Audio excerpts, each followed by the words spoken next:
prayer and fasting can already be difficult as it is.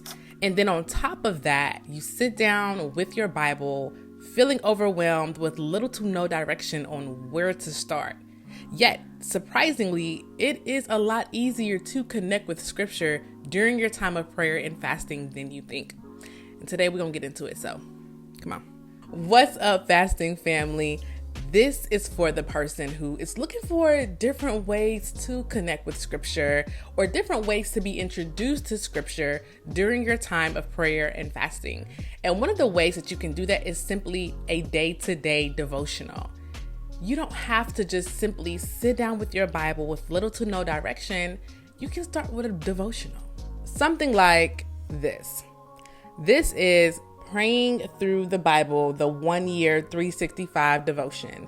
And this, let me tell you, is a really, really good one because out of all the devotionals there are, this is one that helps you to read through the Bible in a year. And the way that it does that is for every day that there's a devotional, every day of the year, it provides you not just with scripture from the day's devotion, but scriptures from both the Old Testament, the New Testament, a Proverbs, and a Psalm.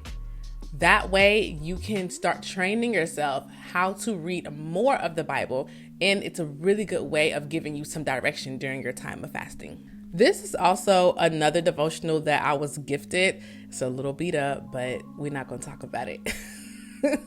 It's called My Utmost for His Highest. And it's another day-to-day devotional. It doesn't include the full Old Testament, New Testament, Psalm, Proverb, all in one. But again, it includes a message for that day that you can use as a guide during your time of praying and fasting.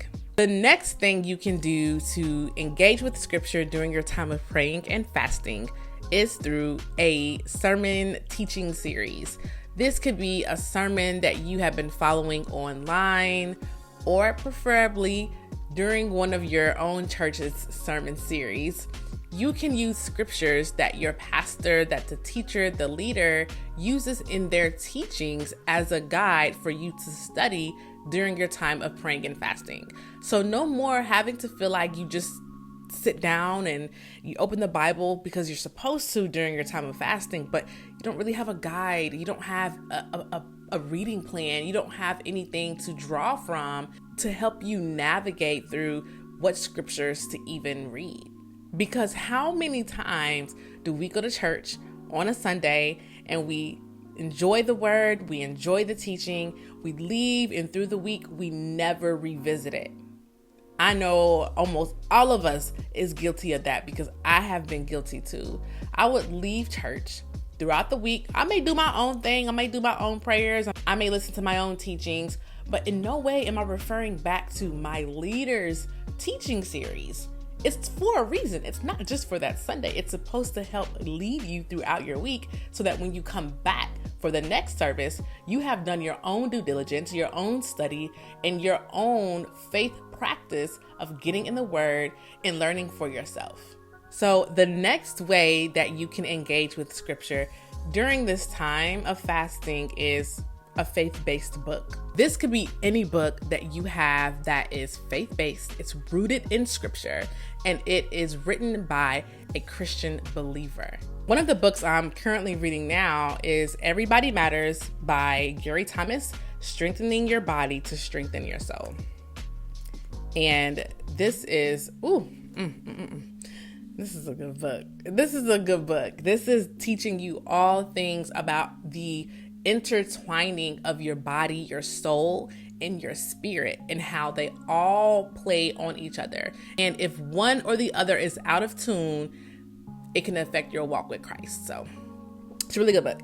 But again, this one is jam-packed with scripture. And what I'm doing is using the scripture highlighted in this book as a means for me studying during my own times of praying and fasting, and allowing that to be what I focus on during this time. Or you can simply read a book on praying and fasting and let that be what teaches you more about this faith practice, and more than likely is going to be rooted in scripture anyway. So use that also as a means to engage with scripture and to learn from the word of the Lord. And the last way that you can reconnect with scripture during your time of praying and fasting is simply the Bible app. Now, this is the brown Bible app. I know there's different Bible apps, but this is the brown one. And if you look, you may know, you may not know, there are a plethora of reading plans that you can choose from, whether it's related to you being new in the faith, you're rekindling your fire in the faith, you are struggling with a cycle in your life, or you have a hard decision to make, or you simply want to know more about Jesus. So many plans that you can use as a means to guide you during this time so that your time of praying and fasting doesn't have to feel aimless and without direction.